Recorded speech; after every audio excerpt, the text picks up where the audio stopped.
안녕하세요. 라이프노트입니다. 오늘은 일상생활의 재테크 고민에 대한 이야기를 한번 해보려고 하는데요. 우리가 목돈이 생겼을 때 대출을 갚을까 아니면 투자를 할까 이런 고민 제일 많이 할 거라고 생각을 합니다. 특히 이제 주택담보대출을 받아서 집을 구매하신 분들이라면 계속 대출금이 남아있기 때문에 목돈이 생겼을 때 항상 이 고민을 할 수밖에 없는 상황이긴 할 텐데요. 보너스를 받았거나 예적금이 만기되었거나 혹은 운 좋게 이렇게 목돈이 생겼을 때 여러분 머릿속엔 어떤 생각부터 드시나요? 아마 10중 8구 이 두 가지 생각이 격렬하게 싸울 거라고 생각을 합니다.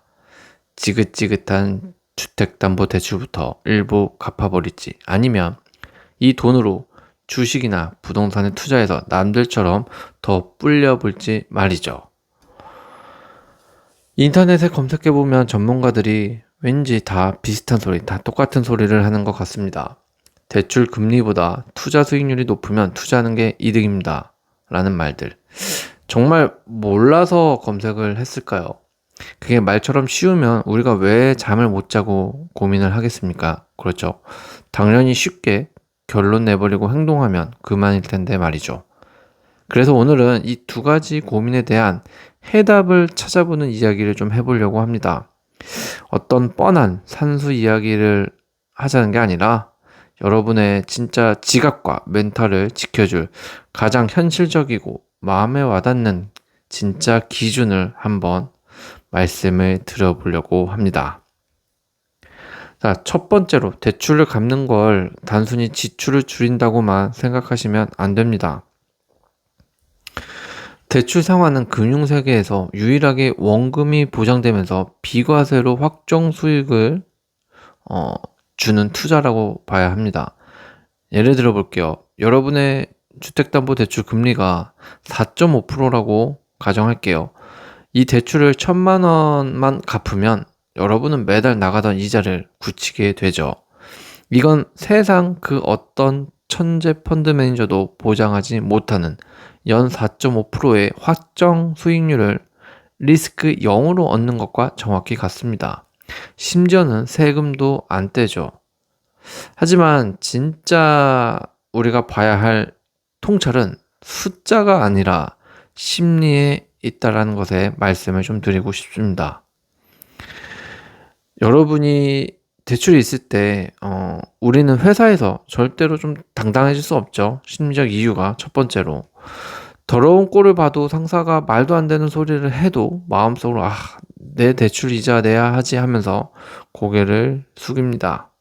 이게 심리적 무게가 일단 적고 들어가는 부분일 텐데요. 대출을 일부라도 갚아서 매달 나가는 원리금을 줄인다는 건 단순히 비용 절감이 아닙니다. 내가 싫은 사람에게 고개 숙이지 않을 자유, 내 삶의 주도권을 은행에서 다시 내 품으로 찾아오는 과정이라고 볼 수 있는 겁니다. 대출 상환은 영혼의 무게를 가볍게 만드는 일이라는 점을 잊지 말고 계산을 정말 해봐야 합니다. 여러분, 그 자본주의 사회에서 현금 흐름이 막힌 사람의 심리는 생각보다 훨씬 취약해질 수 있다는 점을 꼭 아셔야 합니다. 매달 꼬박꼬박 내 통장에서 수백만 원씩 대출 원리금이 자동이체로 빠져나갈 때 우리는 무의식적으로 내 삶의 통제권을 잃어버렸다고 느끼기 마련이죠. 내가 이번 달에 당장 회사를 그만두면 다음 달 이자는 어쩌지? 라는 생각들이 든다는 겁니다. 당장 이번 분기에 보너스가 안 나오면 생활비는 어떡하지? 라는 생각도 드는 거고 모두 다 이런 이유입니다. 이런 불안감이 머릿속을 지배하는 순간 인간은 방어적으로 변합니다. 모험을 하지 않게 되고요. 부당한 요구에도 예 알겠습니다를 외치는 로봇이 되어버리죠. 결국 은행에 잡힌 인질이 되는 겁니다. 내 몸은 회사에 출근해 있지만 내 영혼은 은행 컴퓨터 시스템에 이자 계산기 위에 올라타 있는 것과 다름없기 때문에 그런 것이죠. 이런 심리적 이유 때문에서라도 투자하기를 망설이고 부동산 담보대출을 갚을지 여부를 계속 고민하게 되는 사슬같이 묶여져 있는 생각밖에 할 수 없는 상태에 놓여져 버린다라는 겁니다.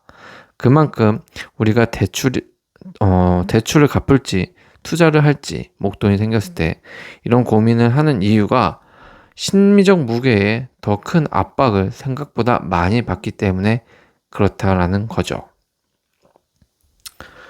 그럼 반대로 투자를 선택하는 분들은 왜 그럴까요? 라는 생각을 해봐야 할 텐데요. 돈이 아까워서가 아닙니다. 기회가 사라지는 것에 대한 두려움 때문이 더 크다는 건데요. 냉정하게 말해볼게요. 우리가 목돈으로 대출을 좀 갚아버리면 그 돈은 집 벽 속에 꽁꽁 갇히게 되는 것이죠. 집값이 오르든 내리든 내가 그 집을 팔기 전까지는 쓸 수 없는 죽은 돈이 되는 것이죠. 반면 이 돈을 쥐고 투자를 시작하면 시장이 폭락했을 때 좋은 자산을 싸게 살 수 있는 전쟁터의 총알이 되기도 합니다. 그리고 이런 생각을 지배적으로 하게 되죠. 하지만 여기서 흔히 하는 치명적인 착각이 있습니다. 많은 분들이 대출 이자가 4%니까 6%만 벌면 이득이네 하고 만만하게 보고 투자를 시작한다라는 거죠. 그런데 막상 내 돈이 시장에 들어가면 어떻게 되나요? 매달 안정적으로 나가던 대출 이자는 눈에 뻔히 보이는데 내 투자 계좌는 하루 만에 마이너스 3%, 마이너스 5%가 찍히게 되는 것이죠. 그러면서 이때 오는 스트레스는 대출 이자 낼 때의 스트레스와 차원이 달라지기 시작하는 겁니다. 대출 이자는 예상된 불편함일 수가 있어요. 통제 가능한 스트레스다라는 거죠. 하지만 투자 손실은 예상치 못한 공포가 됩니다. 그만큼 회복하기가 어려워질 수 있는 건데요. 그러니까 내 멘탈이 이 공포를 버틸 체력이 안 되면 그 투자는 차라리 안 하는 일만 못한 지옥이 될 수 있다는 점을 절대 간과해서는 안 된다라는 겁니다. 그럼 대체 어쩌라는 말인가요? 투자를 할까요? 빚을 갚나요? 이렇게 물어보시는 분이 있을 수 있겠죠. 이쯤 되면. 그럼 무엇으로 결정하면 좋은지 저는 명확한 기준을 저한테 맞는 명확한 기준일 수도 있는데 이걸 대부분 주변 사람들한테 말하면 그래도 꽤 도움이 되는 기준이라고들 하더라고요. 한번 이 질문을 스스로에게 던져보시기 바랍니다. 나는 돈을 굴릴 때 밤에 잠을 잘 자는 성격의 사람인지 아니면 통장 잔고가 불어날 때 희열을 느끼는 사람인가 라는 질문을 던져보라는 겁니다. 이게 되게 단순한 질문인데 생각보다 자신에 대해서 객관적으로 심도 있게 생각해보지 않은 분들이라면 꽤 답을 내기는 어렵고 시간이 걸릴 수 있을 겁니다. 그렇기 때문에 이 두 가지 질문을 스스로에게 꼭 던져보시길 바랍니다. 그러면 좀 크게 두 가지로 성향이 나뉘어지면서 여러분의 성향이 어떤 거에 속하는지에 따라서 조금 기준을 잡으면 편할 텐데요. 첫째는 이 안정 추구형입니다. 이런 사람들은 통장에 빚이 있으면 일단 아무리 좋은 주식이 눈앞에 보여도 불안해서 잠이 안 오는 분들인데요. 이런 분들은 뒤도 돌아보지 말고 그냥 대출부터 갚으시라고 말씀을 드리고 싶습니다. 1, 2%의 수익률을 더 먹으려다가 공황장애가 오고 심지어는 부부싸움도 합니다. 내 마음의 평화보다 비싼 수익률은 세상에 없다는 점을 정말 나중에 큰 후회를 겪고서 깨닫는 분들이 많으신데요. 이를 심리로 좀 풀어보면 명확하고 좀 빠른 답을 저는 얻을 수 있을 거라고 봅니다. 그래서 이런 안정 추구형이다 내가 그렇다라고 하면 대출부터 상환을 하시고요. 둘째는 성장 추구형입니다. 대출 이자는 그냥 월세 내는 것처럼 당연한 비용으로 여기고 내 수중에 현금이 없으면 기회를 놓칠까봐 불안해하는 사람들이 있습니다. 바로 이런 사람들이 성장 추구형에 속하는데요. 이런 분들은 대출을 갚으면 오히려 무기력해질 수가 있어요. 보통 그렇더라고요. 차라리 그래서 그 총알로 치열하게 공부를 해서 오히려 투자를 하셔야 인생의 재미를 느끼는 분들이죠. 그런 분들이라면 꽤 리스크를 감당할 심리적 체력도 대부분 됩니다. 그렇기 때문에 이런 성장 추구형이라면 그렇게 대출을 크게 무서워하지는 않는 편이기 때문에 안정 추구형에 비해서는 만약에 이런 기준이다라면 오히려 대출 빚을 갚는 것보다 투자를 하는 쪽을 좀 권유를 드리고 싶네요. 그럼 만약 나는 둘 다 해당하면 어떡하지? 사실 둘 다 해당하는 경우는 잘 없는데 그런 유형도 있을 수는 있어요. 애매하게. 이런 분들을 위해 조금 솔로몬의 해법을 하나 드리자면 바로 반반 전략입니다. 이런 분들은요. 목돈이 예를 들어서 3천만 원 생겼다면 고민하지 말고 딱 절반인 1,500만 원만 대출 원금을 상환하고 그리고 한쪽은 투자를 하고 반반 나눠서 하는 거죠. 정말 이렇게 하면 대출을 갚아서 오는 어떤 이성적인 안도감과 투자를 해서 얻는 미래에 대한 희망을 동시에 줄 수 있을 겁니다. 왜냐하면 한쪽이 무너져도 다른 한쪽이 버텨주는 심리적 완충지대가 생기는 겁니다. 이 반반 전략이 진짜 무서운 이유는요. 대출 상환이 투자의 가장 강력한 버팀목이 되어주기 때문인데요. 많은 사람들이 투자에 실패하는 진짜 이유가 뭔지 아시나요? 돈이 없어서가 아니라 이 조급함 때문입니다. 조급함. 당장 매달 나가는 대출 이자가 숨을 턱턱 막히게 하니까 투자 계좌에서도 빨리 대박을 내서 이 빚부터 청산해야지 하는 조급한 마음이 생기는 거죠. 결국 무리하게 급등주에 올라타거나 레버리지를 쓰다가 계좌가 녹아내리는데요. 하지만 반반 전략을 쓰면 어떻게 되냐면요. 일단 내 목돈의 절반이 대출을 갚는 데 쓰였기 때문에 매달 나가는 이자 부담이 눈에 띄게 좀 줄어들 겁니다.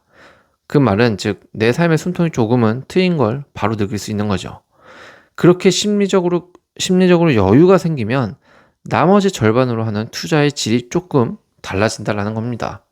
당장 내일이 주가가 떨어져도 어차피 매달 나가는 고정비도 줄였으니 이 돈은 느긋하게 장기 투자하지 뭐 하고 버틸 수 있는 배짱이 생깁니다.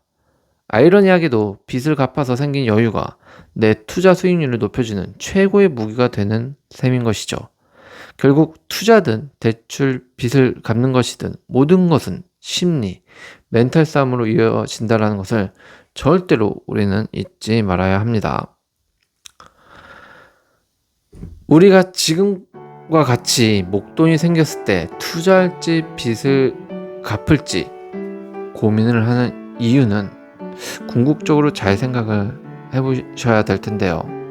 그 생각을 잘 해보면 재테크의 최종 목적지를 잘 모르는 분도 굉장히 많다라고 말씀을 드리고 싶네요. 여러분은 재테크의 최종 목적지가 어디라고 생각을 하시나요? 돈을 남들보다 1억, 2억 더 모으는 거라고 생각을 하시나요? 정답부터 말씀드리면 아마 아닐 겁니다. 내가 사랑하는 가족과 함께 불안하지 않고 행복하게 사는 것일 텐데요. 누군가에게는 대출을 빨리 갚고 주말에 발 뻗고 편하게 자는 게 행복일 것이고요. 누군가에게는 리스크를 지더라도 자산을 키워나가는 짜릿함이 행복일 겁니다. 정답은 엑셀 파일 안에 있는 게 아니라 여러분의 마음속에 있을 겁니다. 남들이 주식으로 얼마 벌었네, 부동산으로 대박났네 하는 소리에 절대 휘둘리지 마시고요. 여러분의 성향에 맞는 선택이 가장 위대한 재테크라는 사실을 잊지 마시기 바랍니다. 오늘 영상이 여러분의 고민을 조금이라도 덜어내는데 도움이 되셨기를 진짜 진심으로 바랍니다. 오늘도 시청해주셔서 감사합니다.